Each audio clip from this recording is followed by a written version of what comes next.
L'hypnose pour éliminer le sabotage. Une maison est aussi solide que ses fondations. Vous devez vous rappeler cela la prochaine fois que vous tenterez d'effectuer un changement positif dans votre vie, que ce soit de changer un comportement, une habitude, une attitude.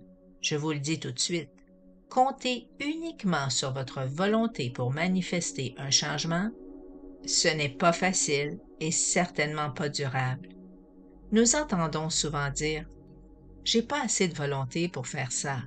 Par exemple, cesser de fumer, perdre du poids ou arrêter de procrastiner. Ou l'inverse, on entend dire « Cette fois, ma volonté est au maximum et ça va fonctionner ». Quel pouvoir a votre volonté sur le résultat souhaité? Laissez-moi vous expliquer.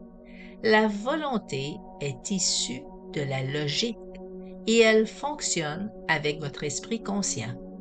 Par exemple, supposons que vous prévoyez maigrir de 10 kilos dans les 3 prochains mois. Vous allez avoir à faire l'effort conscient de suivre un régime alimentaire et d'effectuer un programme d'exercice. Ou par exemple, si vous prévoyez écrire un livre et que vous voulez que ça soit fait d'ici 6 mois, vous allez devoir vous contraindre consciemment à écrire une certaine quantité de pages chaque jour pendant un certain laps de temps. Maintenant, vous allez me dire, qu'est-ce qui cloche avec ça? C'est tout à fait normal. En surface, rien du tout, car l'idée de poser ces actions afin d'atteindre vos objectifs semble tout à fait logique. Mais si vous comptez uniquement sur votre volonté pour atteindre vos buts, vos risques d'échouer seront plus grands. Car votre maison, pour reprendre l'analogie du début, n'a pas une fondation assez solide. Pourquoi? Parce que tout ce qui est basé uniquement sur votre esprit conscient ne peut avoir de réelle chance contre ce qui est programmé dans votre esprit inconscient.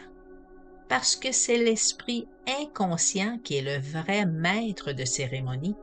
C'est lui le vrai boss.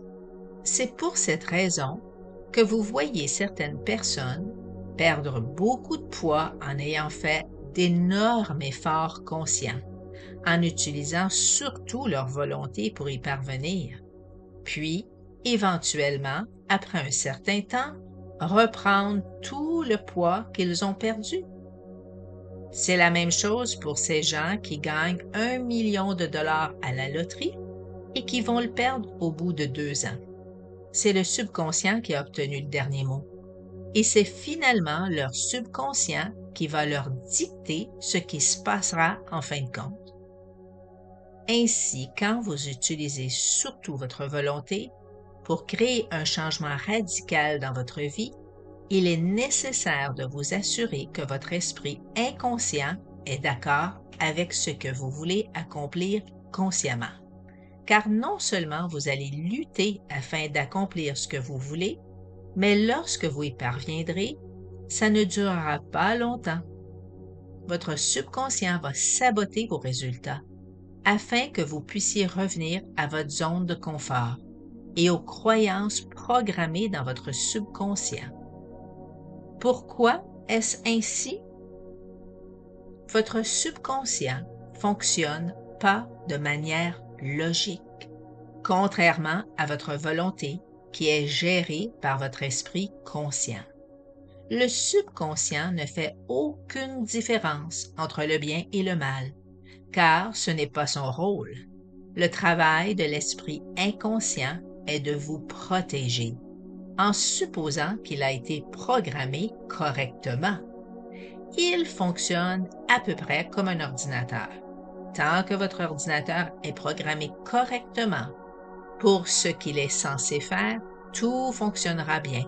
Mais dès qu'il y a un virus dans cet ordinateur, il agira alors de manière défavorable.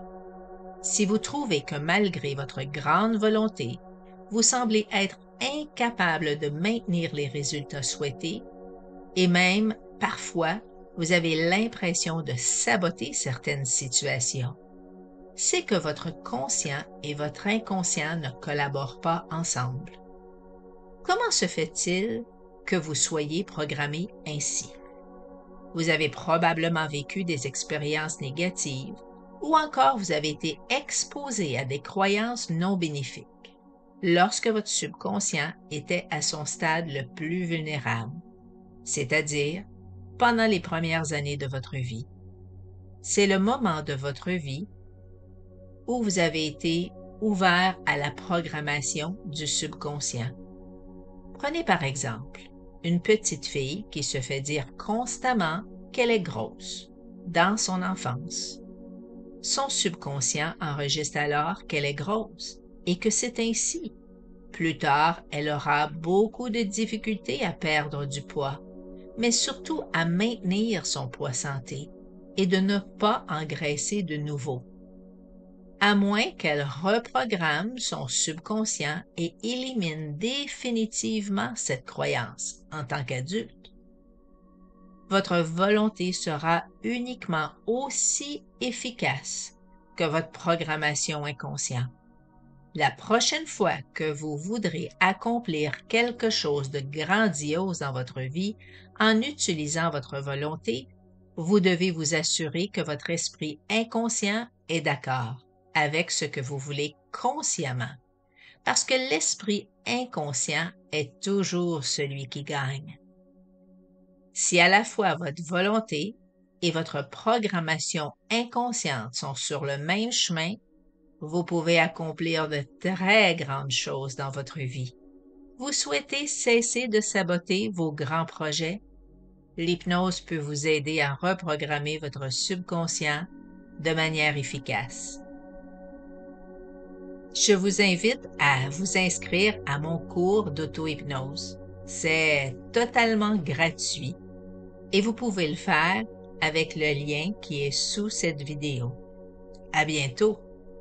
Betty Rees, hypnothérapeute.